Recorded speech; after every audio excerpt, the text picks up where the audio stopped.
Hello, my name is Rachel Tromelin. I'm an assistant professor of physical therapy at Louisiana State University. Today I'm on to host a podcast about persistent postural perceptual dizziness. We are really lucky today to have Dr. Neil Sheperd and Janene Holmberg with us. I'll have them introduce themselves and then we'll get started on the questions. First, Neil, I'll have you introduce yourself.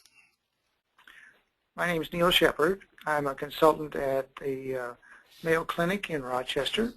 I'm an audiologist by training, although I've spent the last basically 40 years working primarily with vestibular patients and a lot with not only assessment but also treatment aspects and management of vestibular disorders. Janene? And I'm Janene Holmberg, and I am the coordinator of balance rehab at the Intermountain Hearing and Balance Center in Salt Lake City, Utah. I've been working with dizzy patients for the last 20-plus years and working on expanding their treatments and lecture around the country just on the subjects of dizziness and vestibular rehab. Great. Well, thank you guys both for being with us today. I'm really excited to host this podcast on this disorder, which I think we've all sort of felt in our guts has existed for a while, but now it has a name and now it has some description to it. So let's start out with what is persistent postural perceptual dizziness and how did this evolve from a disorder called phobic postural vertigo? Well, to start with, let's clear up the confusion in that chronic subjective dizziness, CSD, and the 3PD that you just named are exactly the same thing. It's just a name change being put forth by a group from the Barony Society in an effort to do international classification of vestibular disorders. So they're exactly the same thing. There's no difference between them. So either 3PD or SCD is a disorder that, we'll go through the criteria for it in just a bit, but it really has its origins. If you think about, you were saying that things, you felt like things have been around for a long time. Starts back about 150 years ago. So it has been around for a long time. Actually, there was multiple literature that described individuals that have chronic dizziness, a motion sensitivity along with anxiety and a variety of phobic behaviors. And the original term, interestingly, was agoraphobia, which has transferred over to other things throughout the years, but it was because this was described for people that had these types of symptoms in open places, marketplaces primarily, busy marketplaces. Phobic postural vertigo was introduced in the German literature in 1986 and 10 years later into the English literature. And it was a syndrome that was defined as postural dizziness with fluctuating unsteadiness provoked by environmental or social stimuli. So they gave examples like crossing bridges, going downstairs, not upstairs, but going downstairs, walking in busy streets or walking in crowds. Typically this was triggered by either a vestibular disorder, medical illness, or other psychological stressors.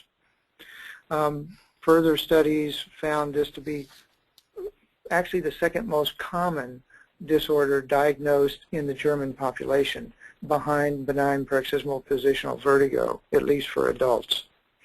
And it was typically associated with obsessive compulsive disorder and vegetative disturbances. And it was found to be with studies, at least a reliable diagnosis. The development of what we're talking about today, chronic subjective dizziness, CSD, or the 3PD version of the name now, actually started in the early 2000s and was introduced with three specific features, and that was persistent non-vertiginous dizziness that was going on for greater than 3 months, hypersensitivity to self-motion, external motion, visual surrounds, and a difficulty with what we call precision visual tasks, such as reading. This definition didn't derive directly from postural phobic vertigo, but was highly influenced by that, together with work from a couple of other groups looking at space motion phobias, and Bronstein's work in England primarily with what's called visual vertigo. So that's where all this starts and comes from. Good. And so speaking of the diagnostic criteria, what is the diagnostic criteria and what would be the main signs and symptoms of 3PD? The primary diagnostic criteria are still very much the same as they were when they were first introduced, other than with the now inclusion of postural involvement. And so they involve, one, a persistent sensation of dizziness, unsteadiness that would go on for 3 months. And this many times, even though we call it non-vertiginous, this many times will involve a sensation of self-motion, a sensation in their head of movement. But it's hard to define. They can't define the trajectory. But a sensation of movement in the head. So those are the primary symptoms, but they're persistent. They need to be there at least 50% of every day, if not 24/7, and go on like that for 3 months. Second, they develop a situation where the symptoms increase with postural changes. So typically when they go from lying to sitting, they'll notice more when they're sitting. When they go from sitting to standing and walking, they'll notice them more when they're standing and walking. And then thirdly, the development of sensitivity to a variety of visual stimuli. And this usually involves itself with complex environments, stores, malls, places like that. Visual patterns, especially when they're walking over surfaces with a variety of visual patterns. The focused visual tasks, which usually involve itself with reading, especially reading on a computer when you're scrolling, or nowadays we ask about reading on a handheld device like your phone, things of that nature. They also will be sensitive to visual motion. If they're sitting still, not moving, but if they're watching other things move, that also will increase their symptoms. And lastly, head movements. So those are the criteria that we look for when we are thinking about the possibility of them developing 3PD. Now, in terms of signs, really, in many cases, there aren't any. If you look at the laboratory studies that are done, VNGs, ENGs, things of that type, for a good percentage of these patients, they're all normal. When you test them in a formal way with postural control, with the devices that are out there, there now seems to be, when we can go back and look at large populations of these, patients that have more difficulty with simple tasks coming back into a relatively normal range when the task becomes more difficult.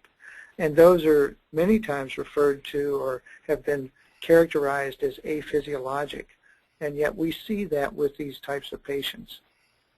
When we look at the laboratory studies that go along with the vestibular assessment, because probably good 2/3 of these patients develop this from a neuro-otologic event that starts things down the road. So something like vestibular neuritis, labyrinthitis, occasionally we'll run into patients with Meniere's disease with this. You certainly can have findings on VNG, ENG. Usually they're all peripheral findings. They all have a tendency to show perhaps a hypofunction, but of importance, these findings are also shown to be well compensated or fairly well compensated. We also find that one of the precipitating factors for many of this are people that start with spontaneous events secondary to migraine, and so they have diagnosed vestibular migraines. And vestibular migraines themselves can give you a lot of abnormalities on the ENG, VNG.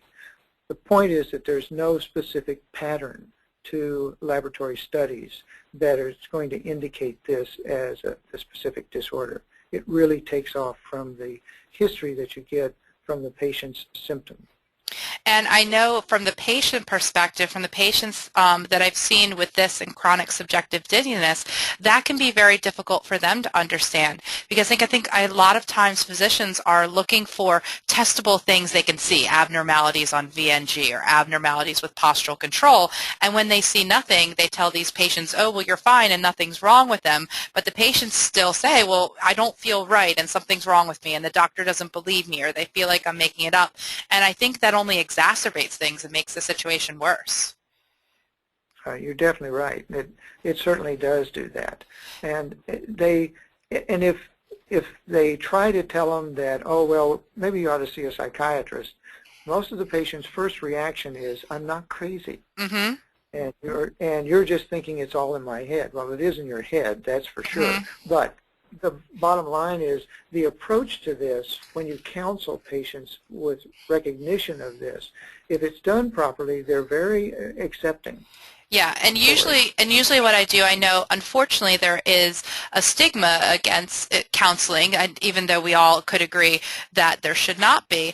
And I usually will use some humor with my patients, and especially when I'm asking them in the interview, do you have any anxiety and depression? Instead of coming out and saying, well, do you have anxiety, depression, or other things, I'll say something like, you know, if I had a nickel for every patient who came in who was a little bit nervous or depressed or anxious with these symptoms, I could retire on an island at the age of 38 and never have to work again, that it's just so common. And have you noticed, and I can imagine how one day you're fine, the next day your world's spinning around you and you don't know what you did, that must be really, really upsetting. And then I feel like that really lays a nice groundwork, not to that I'm saying you're crazy and there's nothing wrong with you and it's all in your head. Right. We approach it very similarly in that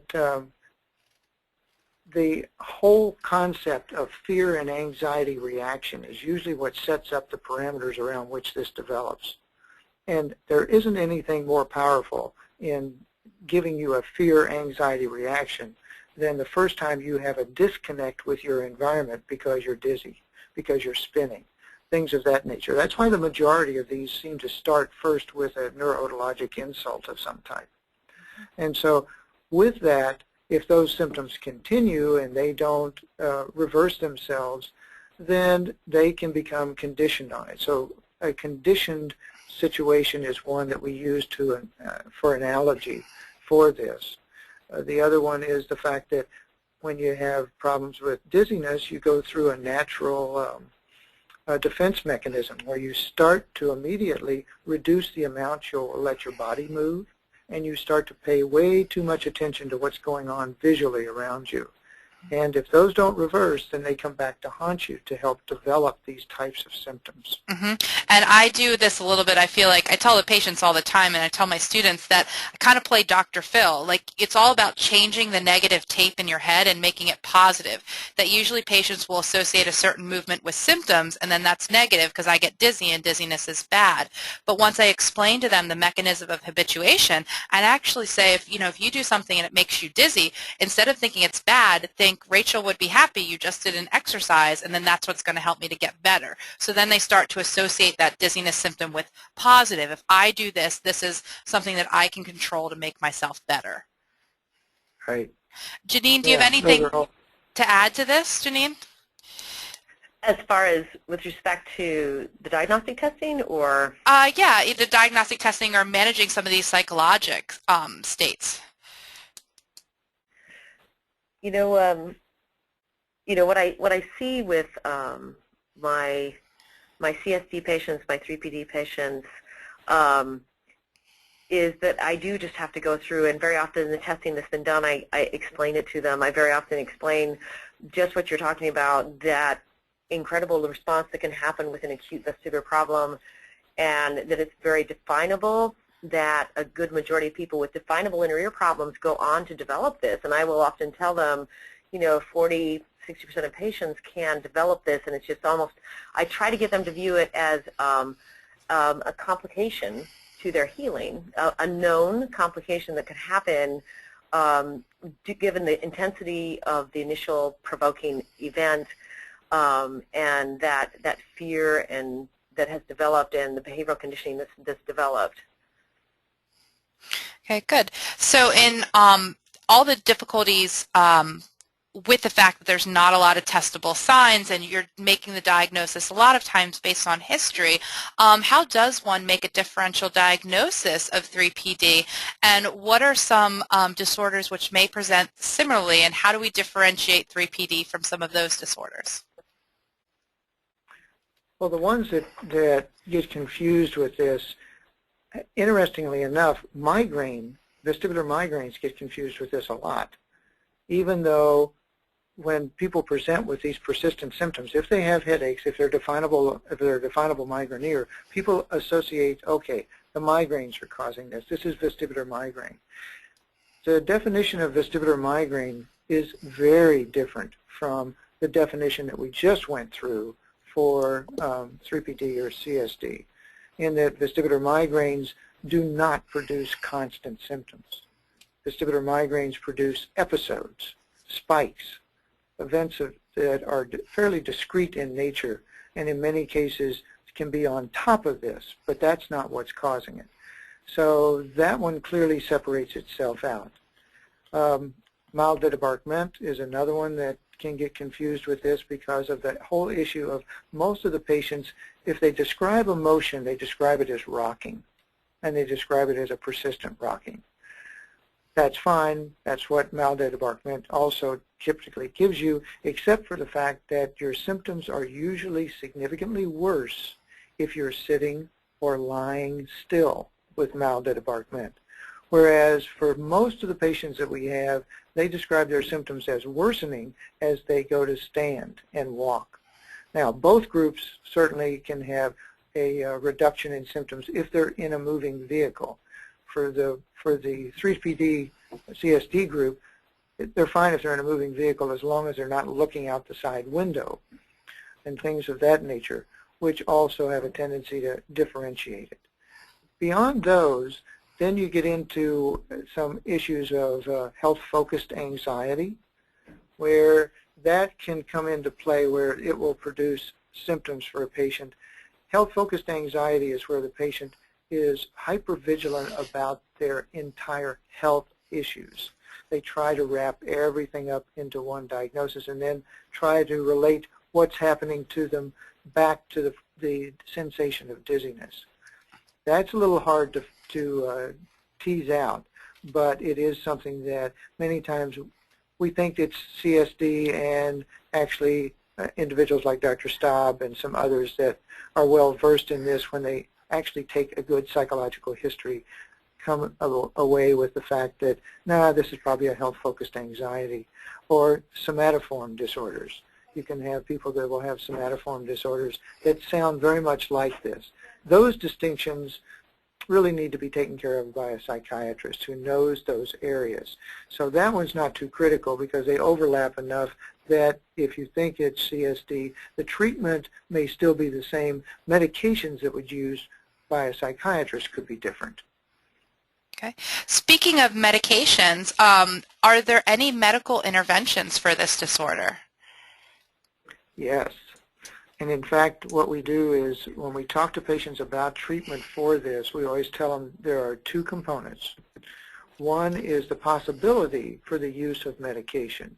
And those medications typically start out with SNRIs, so the selective norepinephrine reuptake inhibitors.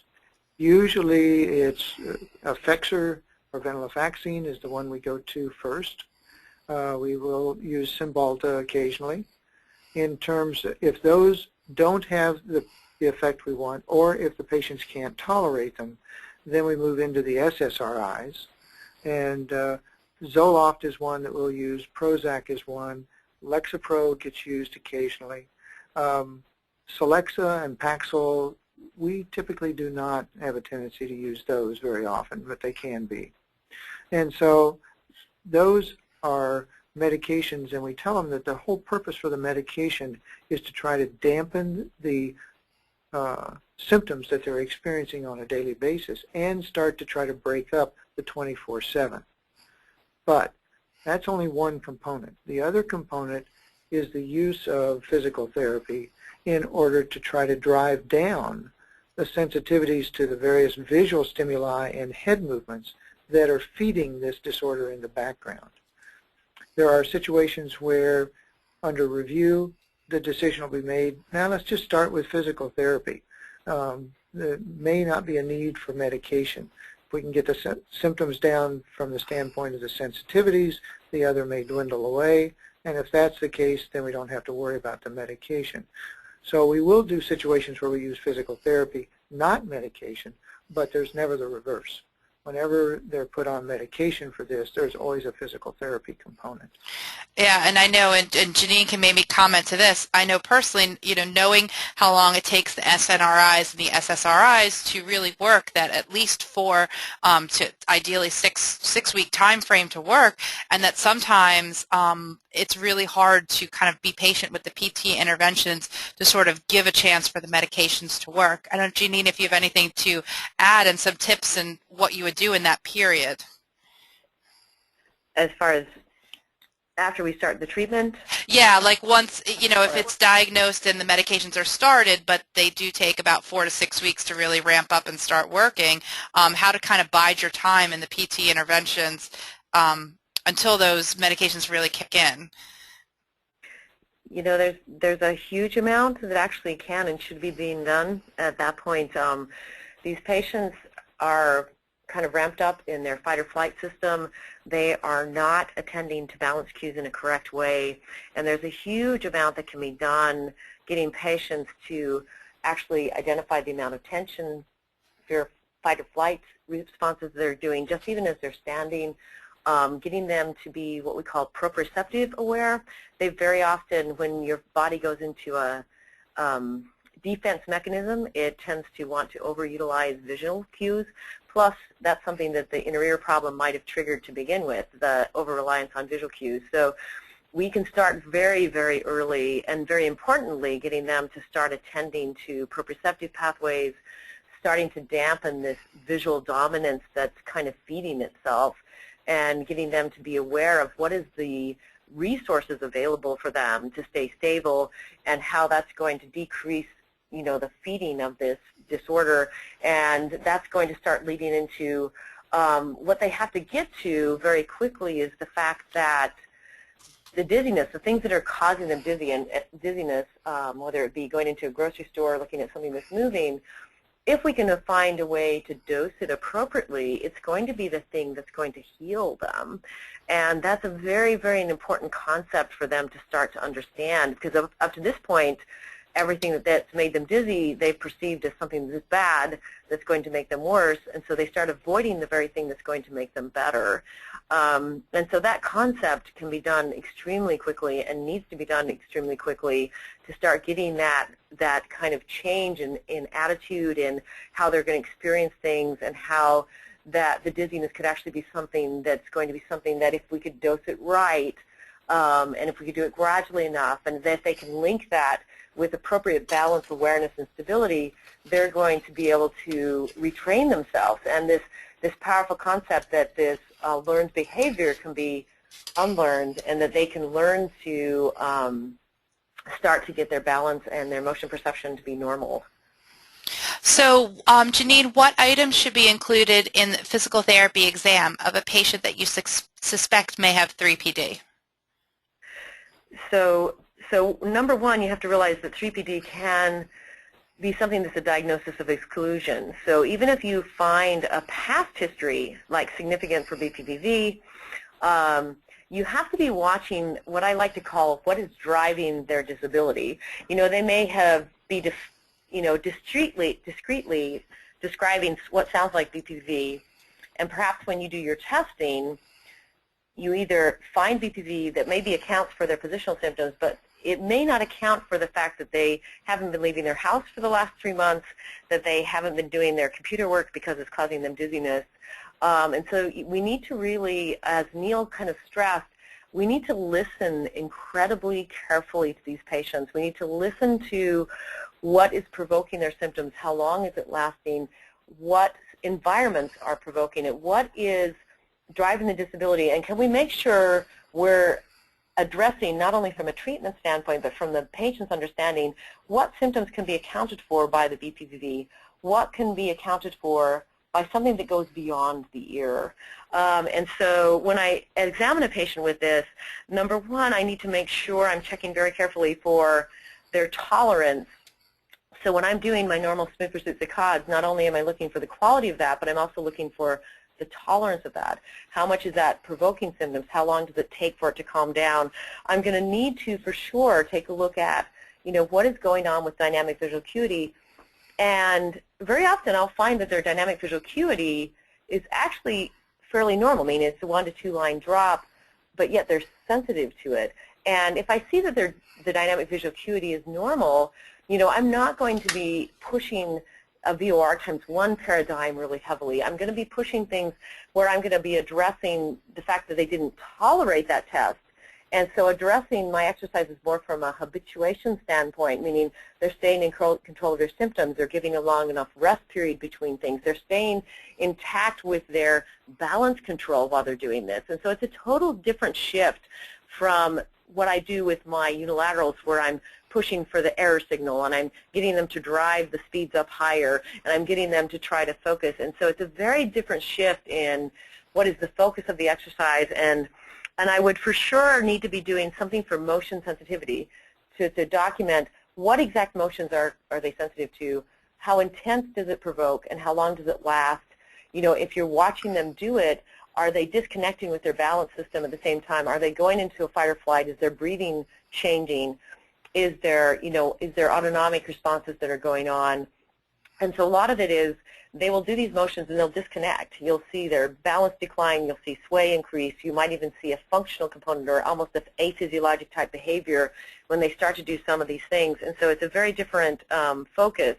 For sure, I would want to be quantifying on some kind of visual, either a visual analog scale or a subjective grading scale, how intense are the very specific different motions that are causing them problems. So I want to quantify very specifically, is it horizontal, is it pitched, is it visual tasking, what is it, what environments? And I very often use the visual vertigo analog scale, if I can say that correctly.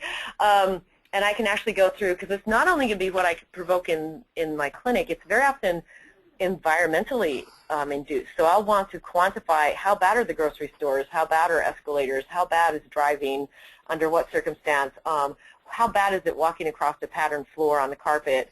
I'm going to be wanting to capture that and be able to monitor that for both my prescription of what I'm going to be exposing them to, and then also being able to document their progress.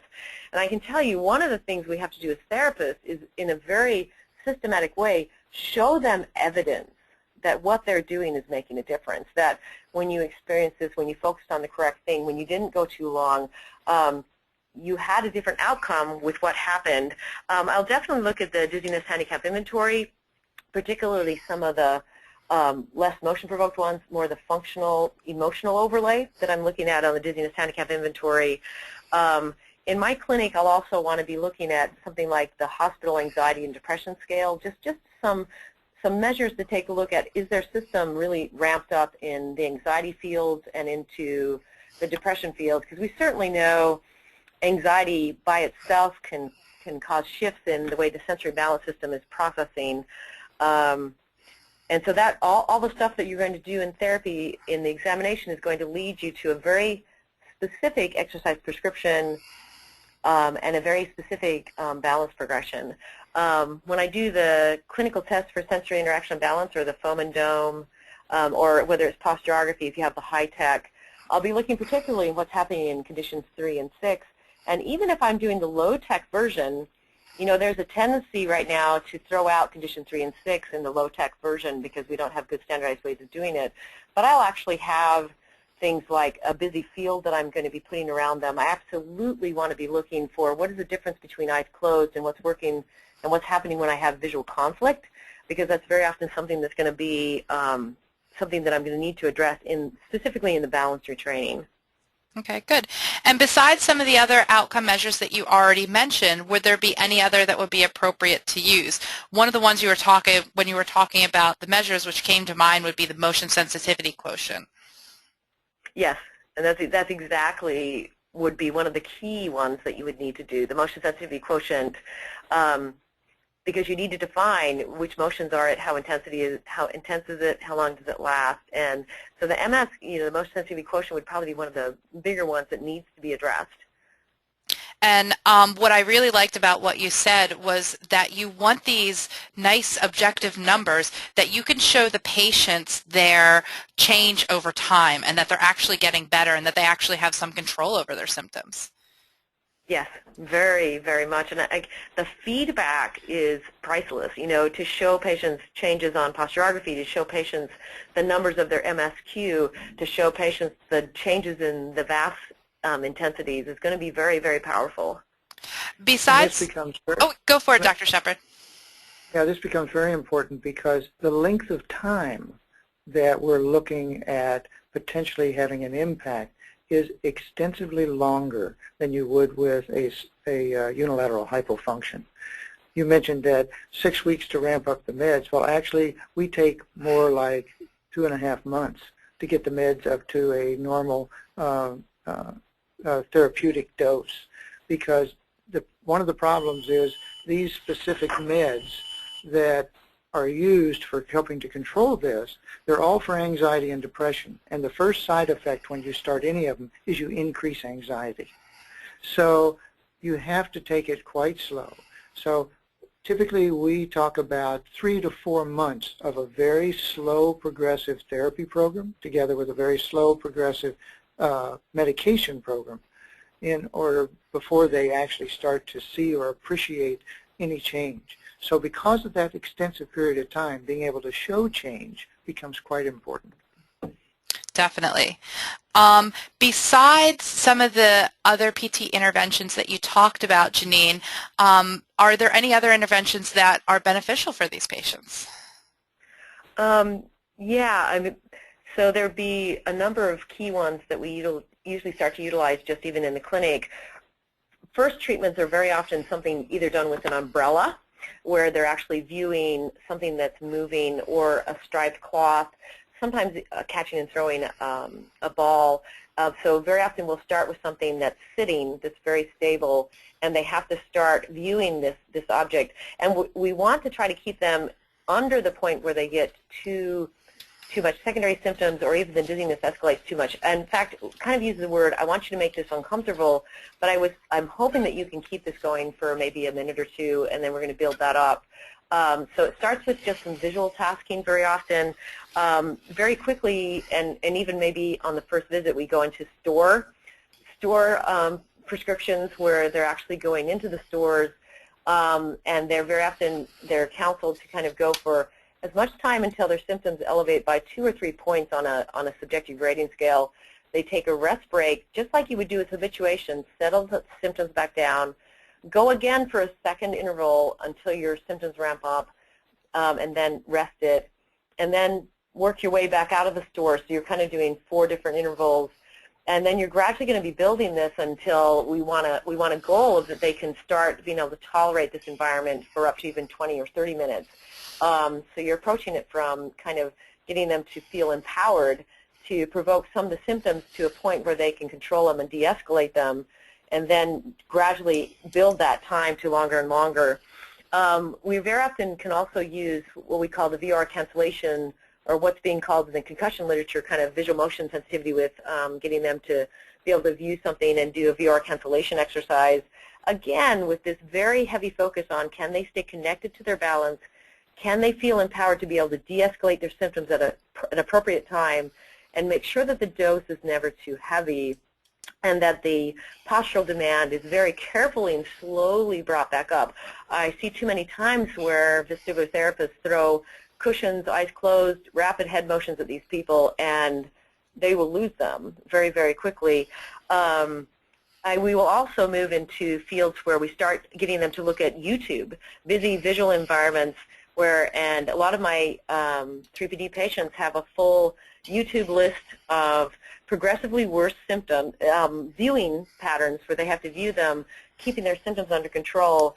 And sometimes this can actually be used. If I can't get my patients directly into the store, this could actually be kind of a bridge to get them into the store where they're actually in their home. They have perfect in-tuneness with their balance and their proprioception, and they're letting themselves view these busy environments at progressively longer and longer, trying to feel the sense that their breathing isn't changing, their muscle tension isn't changing, their focus on the calmness with their balance is not changing. And so there's really this, can you, and it's almost like this game, I get the patients to say, can you stay attentive to the calmness, to the balance pathways that are intact while this vision is going in front of you, to the point where you're almost feeling like this is just flowing over you and you're not assigning significance, and you're learning to almost distract from it and stay connected with your balance. So those would probably be, and then I do a lot of balance work where they're moving into more eyes closed work, where they're just very, very comfortable with proprioceptive work. And I'm very, very sure, I make sure that I don't take away ground cues too fast. I do not get them on cushions too soon. I do not give them narrowing their base of support too soon. They're basically staying in positions where they're very in control and taking away the vision. And as if I do something where I narrow their feet, meaning kind of a standard exercise where you narrow the feet into a tandem or heel-toe position as their eyes are closed, that goes very slowly with these patients, because we're getting them to, we know that they have the response to do this. They need to connect with it. They need to find it. They need to be confident with it. So it's developing the confidence with the balance skills as you start to take away the vision, and then as they start to expose themselves to the desensitization with the vision. Okay, great. Dr. Shepard, anything to add to that? No, she covered it very well in terms of the things we do. We, like she mentioned with the store walking, we also do it with the umbrella. We actually use it in a format like habituation. So in some cases, if they can't tolerate, say, moving the umbrella for very long at all, we have them do the same thing they do in the store walking. They'll spin it just until they get a perceptual increase in their symptoms, then stop, let it settle, and then do it again for 2 to 4 repetitions. So we hold to that. If they can do it longer, then we can actually do it by timing as opposed to a number of repetitions. Okay, great. So what are some appropriate physical therapy goals, and what would be the time frame for the intervention and also the dosing of these interventions that you talked about? Neil was talking about how this is something that's going to be happening over very often 3 to 6 months at a minimum. Dr. Staub, has been quoted as saying to his patients, I want you to reclaim your life over the next year.